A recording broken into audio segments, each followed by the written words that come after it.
video is sponsored by supply handlers. Portugal arrived at this World Cup with one of the most talented squads in the entire competition. Instead, they exited in the round of 16, beaten by Spain in the most agonising way possible in a match that summed up so much of what went wrong across the whole tournament. These are 7 things Portugal got badly wrong at this World Cup. Hey fam, this is your chance to build the jersey collection you've been waiting for. The Goal 90 bundle deal is live. Buy 2 jerseys and get 10% off. Buy 3 and get 15% off. Buy 4 and get a massive 25% off. Club kits, country kits, retro classics, pick your favourites and save big. And yes, every order comes with free worldwide shipping. Goal 90 bundle deal. Buy more, save more. Shop now at Goal 90 Shop. Number 7. The substitutions that nobody understood. Let's start with the decision that is still being picked apart across Portuguese football. Portugal's midfield trio of João Neves, Vitinha and Bruno Fernandes had been billed as the strongest in the entire tournament before a ball was even kicked in North America. It was the axis this team was built around, the engine expected to control matches against anyone.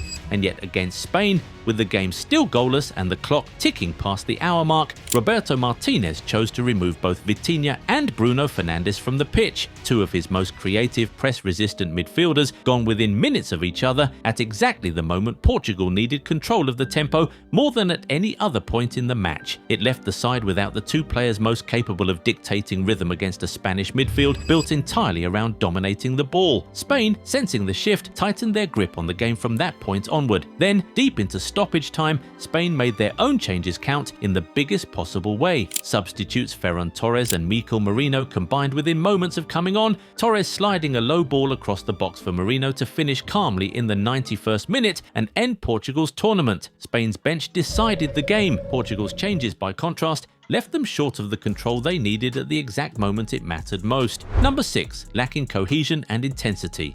Watching Portugal across their 4 matches, there were long stretches where the press was non-existent, where runners went unnoticed by teammates in possession, and where the ball simply moved side to side without any real purpose or urgency behind it. Against Spain specifically, there were moments after they went behind late on where Portugal had the ball out near the touchline with the clock running down, and instead of immediately committing bodies into the penalty box, they slowed the play down and tried to work it in patiently through midfield. Against a Spain side that had not conceded a single goal in 4 straight matches, that unhurried approach was never realistically going to break them down. The whole team at various points across the tournament appeared to be playing without the urgency the occasion demanded, almost as though the magnitude of a World Cup knockout game had not fully registered until it was already too late. Number 5. Simply outworked from start to finish. Across the tournament, Portugal averaged 61% possession across their 4 games, a genuinely dominant figure on paper, but they managed just 3.8 shots on target per game, a number that actually ranked below nations like Uruguay and New Zealand,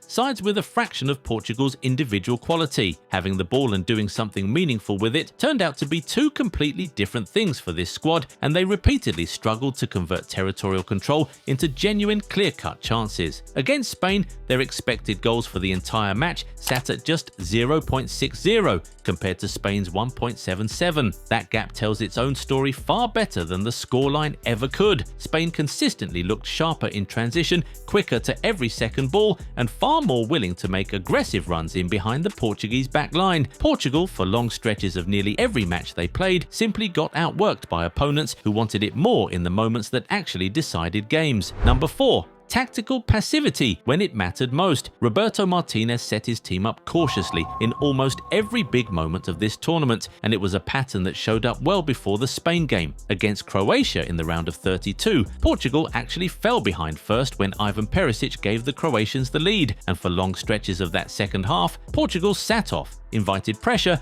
and looked strangely passive for a side with so much attacking talent on the pitch. It took a Ronaldo penalty to level things and a stoppage time header from Goncalo Ramos to finally win it, meaning Portugal needed a dramatic late intervention just to survive a knockout tie many expected them to control from start to finish. Former Manchester United goalkeeper Peter Schmeichel was blunt in his assessment, accusing Martinez of wasting an entire golden generation of Portuguese talent through overly conservative tactics and substitutions that came too late to matter. Against Spain, that same caution returned. What they got across 2 knockout matches in a row was hesitation, and hesitation at this level of football is almost always punished eventually. Number 3. The over-reliance on Ronaldo has not gone away. This point is about structure, not any single individual. Ronaldo scored 3 goals across the tournament and produced moments of real quality, including an acrobatic effort against Spain that was brilliantly saved. The issue runs deeper than any one performance. Portugal have built so much of their attacking identity around Ronaldo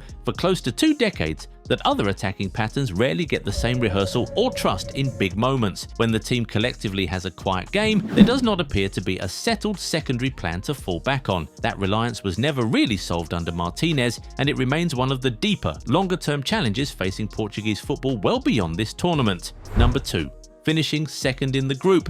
Portugal never truly got going in the group stage, and it set an uneasy tone that followed them throughout the entire tournament. They were held to a surprise draw by DR Congo in their opening match, a result that raised eyebrows given the gulf in quality on paper, then followed it up with another draw against Colombia. Only a comfortable 5-0 win over Uzbekistan kept their campaign fully on track and their goal difference respectable. 2 draws against nations that were not considered among the tournament's strongest sides meant Portugal finished second in Group K rather than winning it outright as most expected before a ball was kicked. Finishing second rather than first completely changed their entire route through the knockout rounds and arguably placed them on a considerably harder path than they would have faced had they topped the group comfortably. Number 1. A tournament overshadowed by retirement talk. And here is the story that hung over almost every single press conference Portugal gave at this World Cup, whether directly discussed or quietly lingering in the background. At 41 years old, Ronaldo's every appearance, every training session,